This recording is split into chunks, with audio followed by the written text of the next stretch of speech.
अभी मैंने गुरुजी महाराज के मंदिर में दर्शन किए। वाकई हृदय आनंद से भर गया।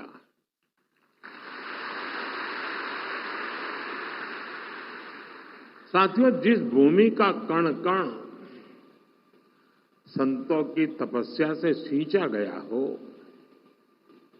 जहां परमार्थ एक परंपरा बन चुका हो, जहां सेवा के संकल्प मानवता के कल्याण का पथ प्रशस्त करते हो, वो धरती साधारण नहीं है।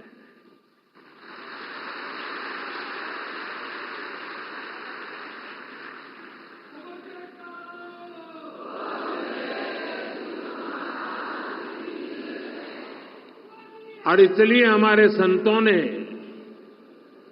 अशोकनगर के बारे में कहा था कि यहां शोक आने से डरता है।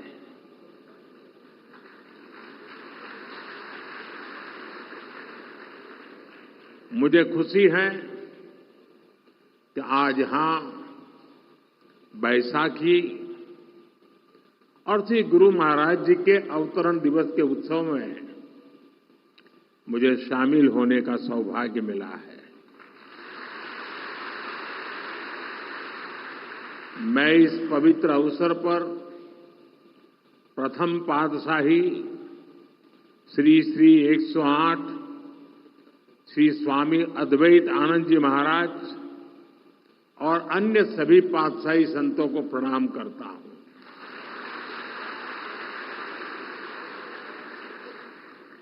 मुझे जानकारी मिली है कि आज ही के दिन 1936 में श्री द्वितीय पातशाह जी को महासमाधि दी गई थी।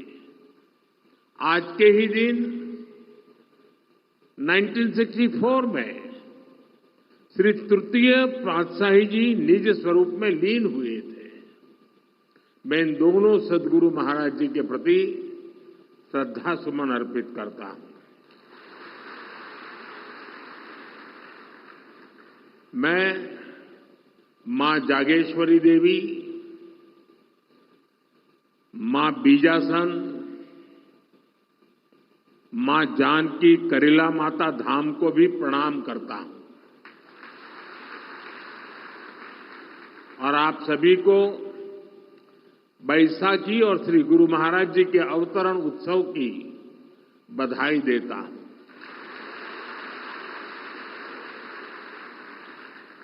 साथियों, हमारा भारत ऋषियों, मनुष्यों और संतों की धरती है।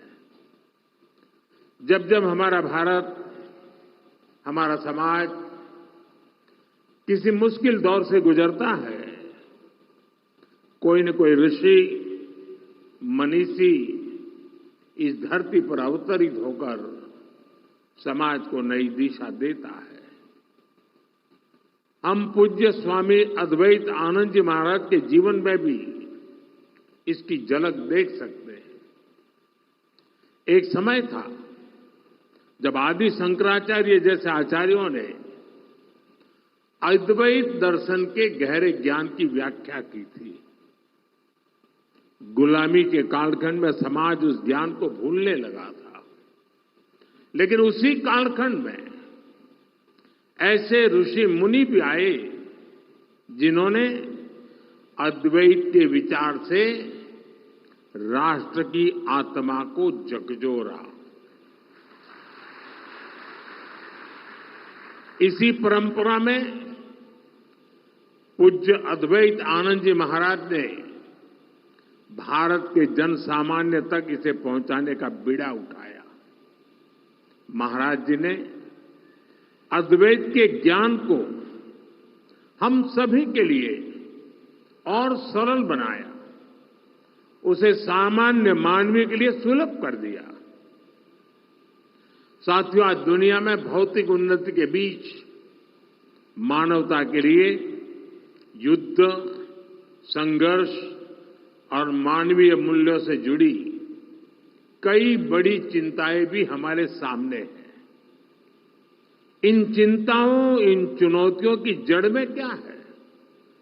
इनकी जड़ में है अपने और पराये की मानसिकता। वो मानसिकता जो मानव को मानव से दूर करती है। आज विश्व भी सोच रहा है इनका समाधान कहां मिलेगा? इनका समाधान मिलेगा अद्वैत के विचार में।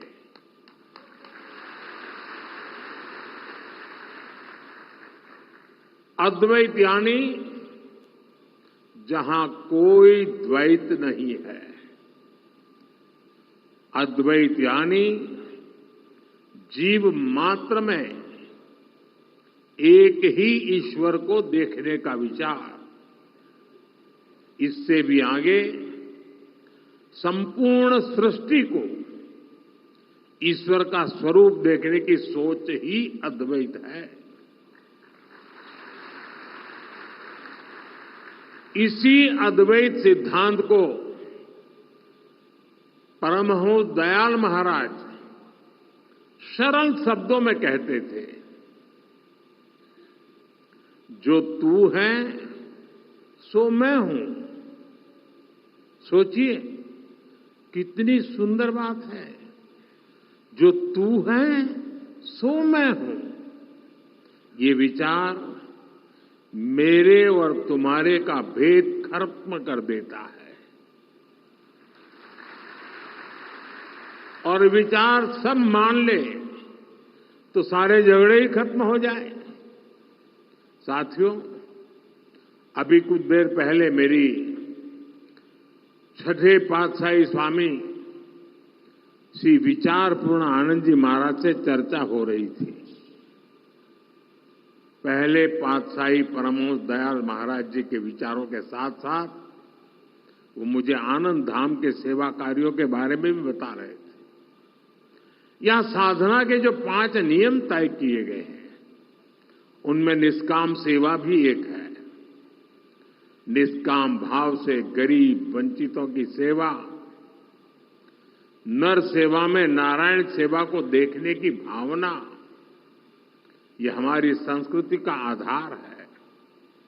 मुझे बहुत खुशी है कि सेवा की इसी संस्कृति को आनंदपुर ट्रस्ट पूरे मनोयोग से आगे बढ़ा रहा है। ट्रस्ट द्वारा संचालित अस्पताल में हजारों मरीजों का इलाज होता है। इलाज के लिए मुफ्त शिविर लगाए जाते हैं। गौ सेवा के लिए एक आधुनिक गौशाला भी चलाई जाती है। नई पीढ़ी के निर्माण के लिए ट्रस्ट की ओर से कई स्कूल भी चलाए जा रहे हैं। और इतना ही नहीं, आनंदपुर धाम पर्यावरण संरक्षण के जरिए पूरी मानवता की बड़ी सेवा कर रहा है।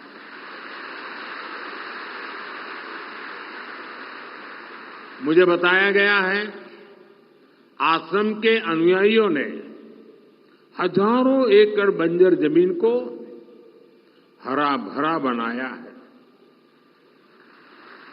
आज इस आश्रम द्वारा लगाए गए हजारों पेड़ परमार्थ के काम आ रहे हैं।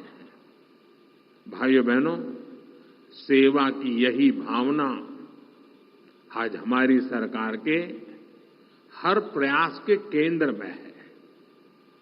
आज हर जरूरतमंद प्रधानमंत्री गरीब कल्याण अन्न योजना के कारण खाने की चिंता से मुक्त है।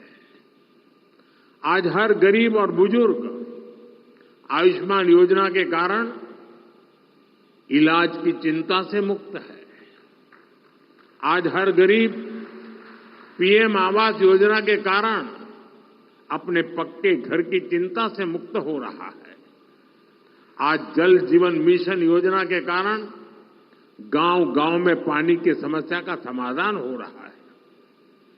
देश में रिकॉर्ड संख्या में नए एम्स, आईआईटीज और आईआईएम्स खुल रहे हैं। गरीब से गरीब वर्ग के बच्चों के सपने साकार हो पा रहे हैं। हमारा पर्यावरण स्वच्छ हो, प्रकृति संरक्षित रहे, इसके लिए सरकार ने एक पेड़ मां के नाम अभियान भी शुरू किया है। आज इस अभियान के तहत करोड़ों पेड़ देश में लगाए जा चुके हैं। देश इतने बड़े स्तर पर इतना कुछ कर पा रहा है तो इसके पीछे हमारा सेवा भाव ही है। गरीब और वंचित के उत्थान का संकल्प, सबका साथ सबका विकास का मंत्र, सेवा की ये भावना आज ये सरकार की नीति भी है और निष्ठा भी है।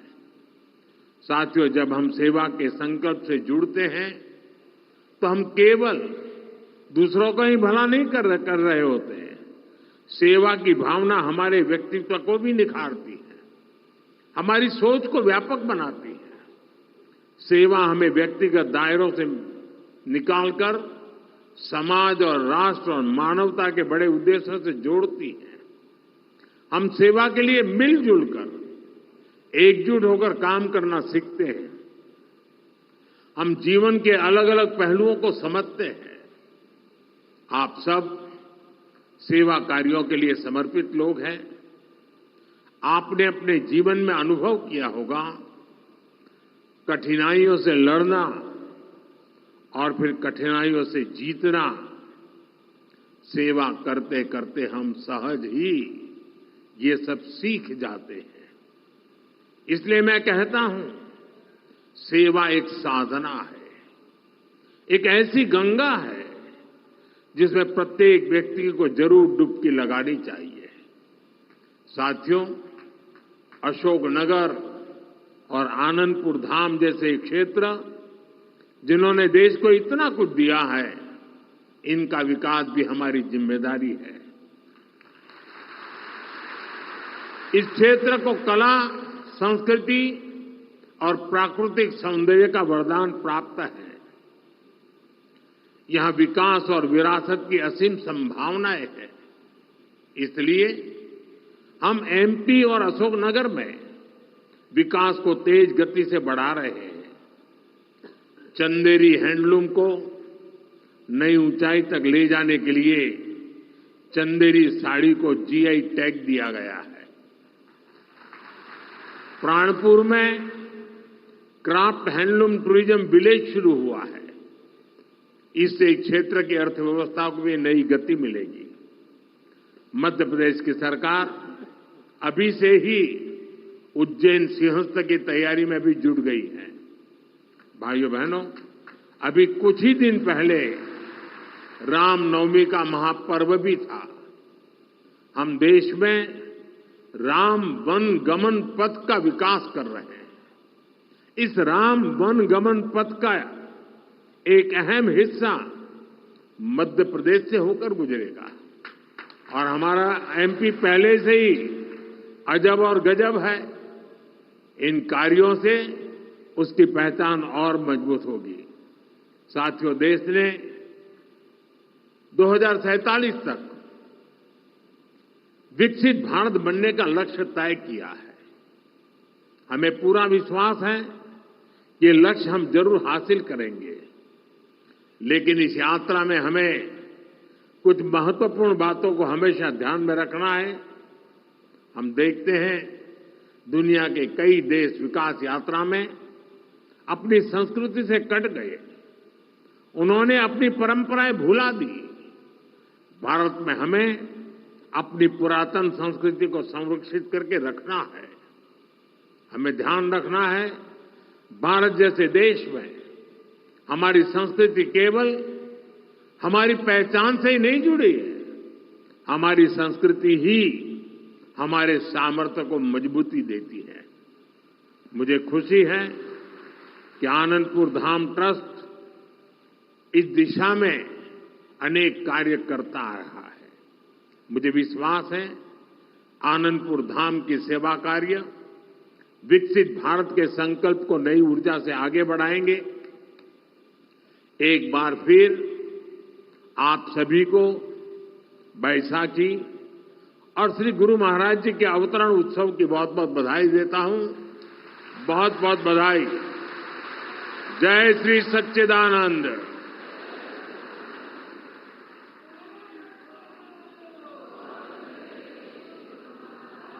सौभाग्यशाली गुरुमुखों, अब आज के इस भव्य एवं अलौकिक समागम को श्री सद्गुरुदेव महाराज जी के पावन चरणों में वंदन करते हुए एवं माननीय प्रधानमंत्री जी का धन्यवाद करते हुए विराम देते हैं। अब सभी गुरुमुख जन प्रेम सहित मिलकर के बोलेंगे जयकारा बोल मेरे श्री गुरु महाराज की जय।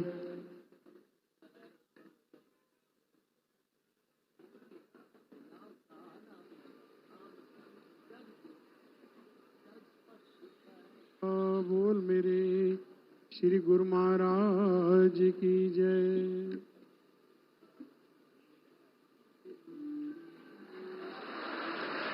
बोलो जयकारा बोल मेरे श्री गुरु महाराज की जय।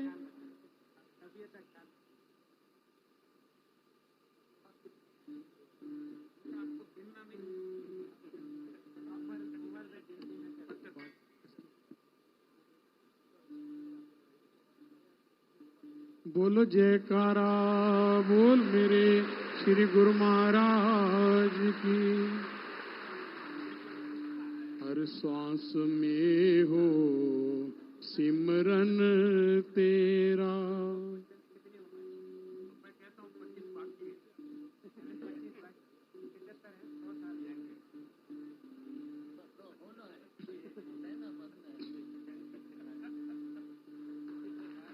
बोलो जयकारा बोल मेरे श्री